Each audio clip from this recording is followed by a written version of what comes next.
Hello, welcome back to the Desert Wealth Management YouTube channel, as well as the Financial Wealth and Health podcast. My name is Isabelle.clausen, an LPL financial advisor, and I'm so excited today to talk about 4 ways to stay calm in uncertain times. Now, if you're listening here on the podcast episode, I encourage you to check out the YouTube video as we're sharing a lot of helpful visuals that I think will really add to the content for today's podcast episode and YouTube video. But if you're here on YouTube, if you notice me looking down at my notes, that's why, because I'm also creating a podcast episode all at the same time. So whether you like your content more visual or audio, we have a little bit of both here. But thank you so much for coming back to today's podcast episode and YouTube video. I think it'll be a very helpful topic as it definitely suits the situation in today's market. The market is uncertain, it's volatile, and a lot of us are worried. And a lot of advisors are telling a lot of their clients to sit on the roller coaster, don't get off before it ends, stick to your investments for the long haul, don't make any emotional decisions. And while that's super great to say out loud, it's really hard to live out. So if you're wanting to stick to your investments for the long term, ride out the wave, but you're not really sure how to stay calm doing so, this video and podcast episode is for you. So number 1, what's the first thing you could do to stay calm in uncertainty? I would say the first thing is to look back at history. I'm going to be sharing some graphs from LPL Financial Research Department. They have an amazing department that does so much great research for the advisors and their clients. So the first graph we're going to be looking at is from the LPL Weekly Market Commentary, which is a weekly article posted by LPL Financial, and it looks at the 12 months after a large market drop. So if we look at the first one, Black Monday, that started August of 87 and went to December of 87. During that time period, the market, the S&P 500 was down 33.5%. But 12 months after that downward period, the market was up 21.4%. That's crazy. If we look at the financial crisis that started October of 07 and ended March of 09, during that time period, the market was down 56.8%. But 12 months later, the market was up 68.6%. And then if we go back to very recent history, the COVID sell-off starting February of 2020, ending March 2020, the market was down 33.7%, but 12 months later, up 77.6%. The reason I bring this up is that when we're in a market downturn and when we are literally in the wave, it could be so hard to see ourselves out of it. And during all these market downturns, people probably thought that they would never get out of the wave and that this time is different. And of course, while we can't base all of future predictions off of past results, it's important to look at history and realize that a year from now, everything could be different, and we can't lose heart. Another graph I want to look at is that volatility is normal. This chart shows that on average, the S&P 500 has a pullback of 14.2%. And you could see in this graph, all of the blue markers are the overall S&P 500 return of the given year. And then the orange diamonds are the max pullback. And so we could see in several of these years, there was a pretty significant pullback, but the market ended up positive for the year. And so that just goes to show that even if we're in a pullback right now, that doesn't mean that the year is always going to end negatively. The next slide we're going to be looking at is that pullbacks are normal. Now, there's usually about 3 pullbacks each year of about 5%. And so it's normal to have the volatility up and down. A lot of people think that volatility is a negative word and that volatility only applies when the market is down. But volatility is actually the concept of the market going up and down and up and down. So you could have positive volatility as well. So on average, these pullbacks are very normal. And corrections are also normal as well. Usually have 1 correction per year, and each of those corrections are about 10%. And so it's important to note that. So the reason I like to take a look at history is to realize that we've gone through a lot in the past and we've made it out the other end. And I think we will also do so as well, looking at this uncertain time. All right, number 2, what can you do to stay calm in uncertain times? Well, focus on what you can control. There's a lot of things in life that we can't control, whether it's a natural disaster or disease spreading, or maybe it's the political uncertainty that's happening in other countries, or even in our own country, what's going on. There's so many different aspects of life that we worry about that we cannot control. But what can we control? How much we save and how much we spend. Of course, those are very boring answers, and who wants to focus on all that stuff? But it's important to focus on what we can control, as that could help us have the big picture mentality throughout everything going on in the world. And one way I like to help my clients focus on what they can control is looking at a couple different visuals. So one that I like to look at is a cash flow analysis calculator that I created in Excel. It specifically is geared toward retirement, but it could also be geared toward other financial goals as well.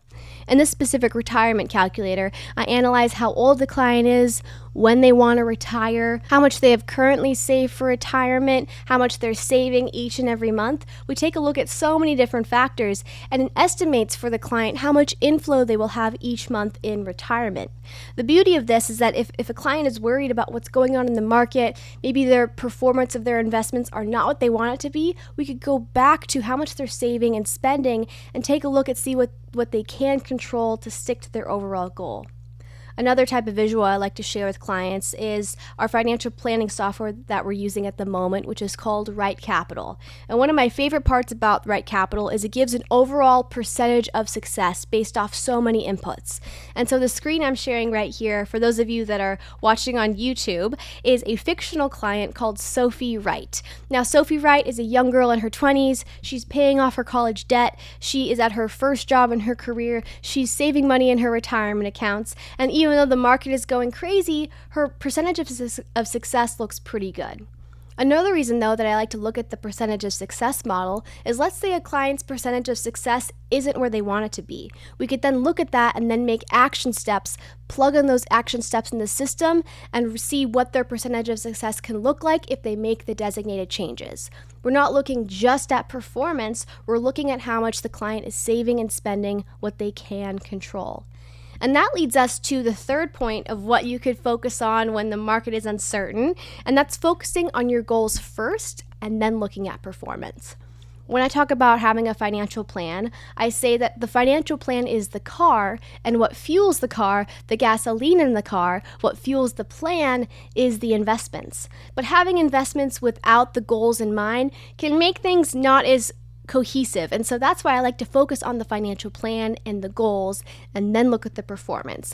And this gives the big picture idea for the client, the big picture lens, instead of just looking at what's happening a month from now or a year from now or happening over the next 2 or 3 years. If the client's goal is long term, we get to take a look at their long-term goal in life rather than just looking at one specific section. And so that's why I think it's one of the most important ways that you could stay calm during an uncertain time is looking at your goals first. And one thing I like to look at with the client is calculating their personal income statement, looking at how much they're bringing in versus how much they're spending, and that could give them their own rate of return based off their current financial life, exclusive of investments. Very similar to a profit of a business. Profit is the difference between the amount you have earned and the amount you have spent. And so whether you want to think of looking at your life's income statement or profit and loss statement, it's very similar to that. I'm going to be having a screen here up on the YouTube video looking at 2 scenarios of a woman named Susie, and we're going to be using this scenario to kind of explain this point further. So let's say that Susie brings in $70,000 of take-home pay, and she starts the year off by having $10,000 saved in her savings account. She makes $70,000. Let's say in scenario 1, she spends $75,000. So she spends more than she makes, and so she has to dip into her savings account by $5,000 to pay off her credit card. This is all hypothetical, but let's say she does that. At the end of the year, her new savings account balance is $5,000. At the beginning, it was $10,000. Now it's $5,000. So her rate of return on her financial life, exclusive of investments, when we're just looking at income versus outflow, is negative 50%. Negative 50% return. Just by looking at saving versus spending, it's crazy how that can make such a big impact, exclusive of investments. But now let's look at scenario 2.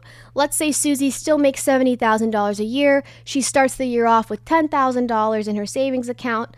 Let's say she spends $55,000 and she saves the remaining $15,000. At the end of the year, her savings account has $25,000 in it. And looking at the numbers, that means her rate of return of her financial life is 150%. So you could see the impact that saving and spending and sticking to a financial goal and financial plan can make a huge impact in your life, and we're not even looking at the investments. And so it's for this reason I think it's very important right now in everything going on in the world to focus a lot on what your budget looks like and what your saving system looks like. There's this great quote by a man named Peter Bernstein, and he said, "The constant lesson of history is the dominant role played by surprise. Just when we are most comfortable with an environment and come to believe we finally understand it, the ground shifts under our feet." And that really is what happens a lot when it comes to looking at what's going on in the market and uncertain times. But we can continually learn about, and the systems we can continually improve is our saving and spending financial system. So number 4, the fourth way you could stay calm in uncertain climates is to update yourself on the markets once a week. This is something we're telling a lot of our clients. Instead of analyzing the market every single day and having 20 reactions to the market every month, because the markets close on the weekends, 5 days a week, there's 4 weeks in a month, so 20 reactions a month, that's a lot to handle. Instead of doing that and stressing yourself out about a lot of things we can't control, we challenge our clients to take a look at the market overview once a week on Fridays. LPL shares an amazing market update every Friday. I will link the past couple in the description box and the show notes below. But it's a great way to stay optimistic, have a brief overview without getting caught in the weeds, and it helps you only react 4 times a month versus 20 times a month, which can greatly reduce your stress levels. Another thing you could do is take a look at other economic indicators and reports that isn't just what's happening in the market. It's a lot less jarring than just seeing the red and the green numbers go up and down. Some different reports you can look at is jobs reports, inflation reports, and different consumer reports. Those are actually pretty fascinating, and I think it's a little less stressful looking at that than all the crazy stock market numbers up and down, up and down. So I hope that this podcast episode and YouTube video was helpful. I hope it was educational and entertaining. If you want to hear more from me, please sign up for our email update list where we share our newsletters and any updates and other content we create. I hope you have an amazing day, and let's stay financially wealthy and healthy together.